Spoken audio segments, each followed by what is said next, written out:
Vì sao tứ hoàng Luffy không thể gây thương tích lên người Ngũ Lão Tinh? Heyo, xin chào các độc giả One Piece. Chào mừng trở lại với kênh One Piece Discovery. Sau đây là bài phân tích của mình về việc Luffy không thể đả thương Ngũ Lão Tinh dù cậu đã dùng tới dạng Nika. Hy vọng giải đáp được những thắc mắc của các bạn. Let's go! Như những chapter gần đây đã cho thấy, Ngũ Lão Tinh dường như không thể bị ảnh hưởng bởi mọi đòn đánh.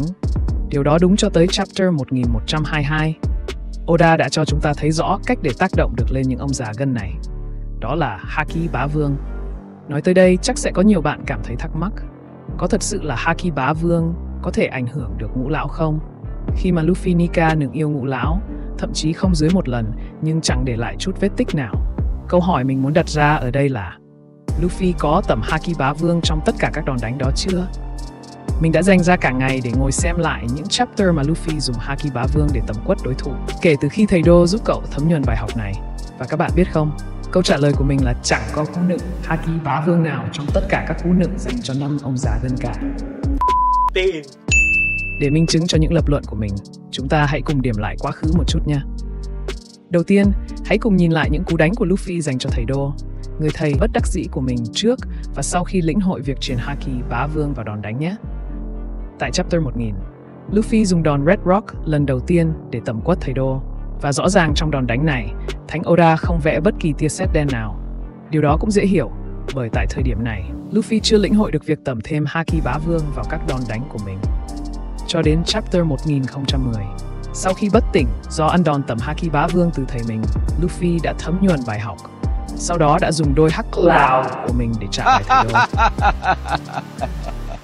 Đúng là con trai của ta. Rõ ràng trong những đòn đánh ở những chapter này, chúng ta thấy rõ những tia sét đen được tác giả thể hiện. Bây giờ, hãy xem xét thêm các đòn đánh ở dạng Nika của Luffy với thầy Đô từ chapter 1045 cho đến khi kết thúc trận đấu ở chapter 1049 nhé. Nhìn qua, ta thấy hầu hết tất cả đều thể hiện những tia sét đen rất rõ ràng. Tiếp theo tại Egghead, hãy cùng điểm qua các pha tương tác mà Luffy dành cho 5 ông già gân để xem có gì khác biệt không nhé. Ở chapter 1108, Luffy bóp đầu Saturn và đô đốc Kizaru, sau đó dùng đòn Booming Dawn để biến đối thủ thành 2 cái đĩa bay rồi ném đi. Dù trong hình dạng Nika, rõ ràng là không có tia sét đen nào được thể hiện. Còn ở chapter 1110, cảnh 2 người khổng lồ chém Jupiter được thể hiện song song với cảnh anh Zoro tẩm quất báo thủ Lucy bằng một đòn nghi là có tẩm Haki Bá Vương. Vì các bạn có thể thấy các tia sét đen được thể hiện khi Lucy nhận đòn và hộc máu miệng.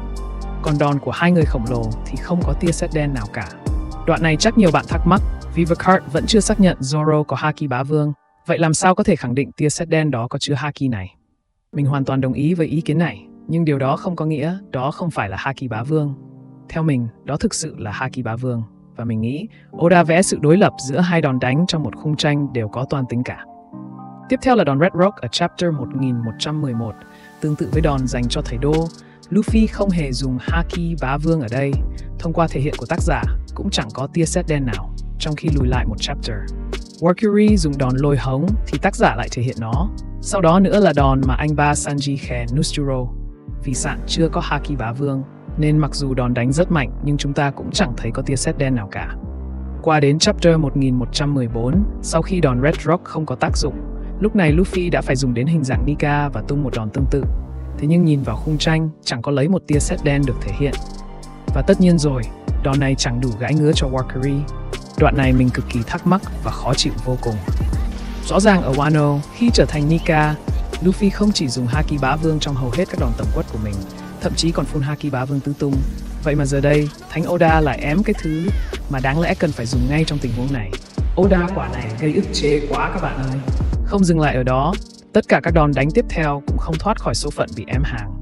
Trong chapter 1120 và 1121, Thánh Oda tiếp tục gây ức chế cục bộ bằng cách để Luffy đấm Saturn trong hình dạng Nika với những đòn đánh thông thường.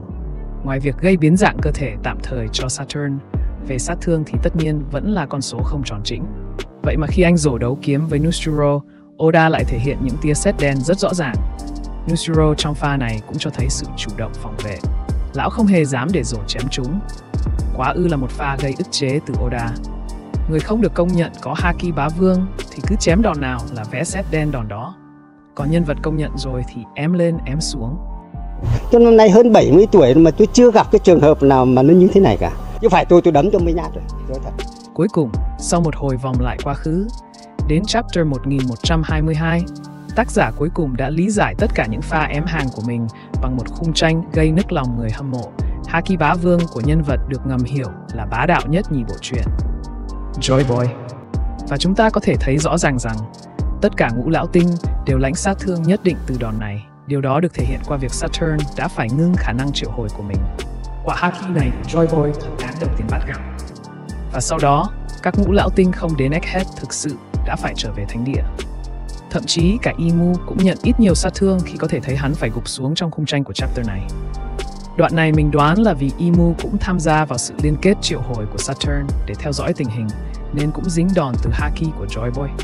Có lẽ mình phải dành một video phân tích riêng cho nghi thức triệu hồi này của ngũ lão.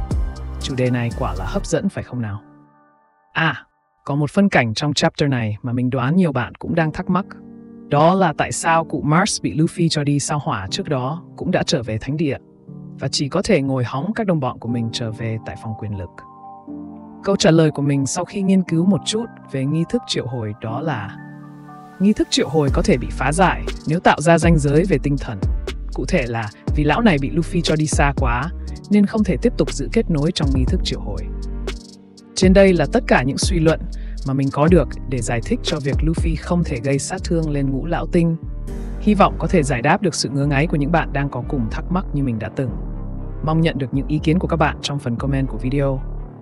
Và vì đây là những ý kiến cá nhân, các bạn có ném đá thì xin ném nhẹ tay để mình mạnh dạn làm các suy nghĩ tiếp theo nha. Cảm ơn các bạn. Nhớ đăng ký kênh và bấm like cho video của mình để mình có thêm nhiều động lực nhé.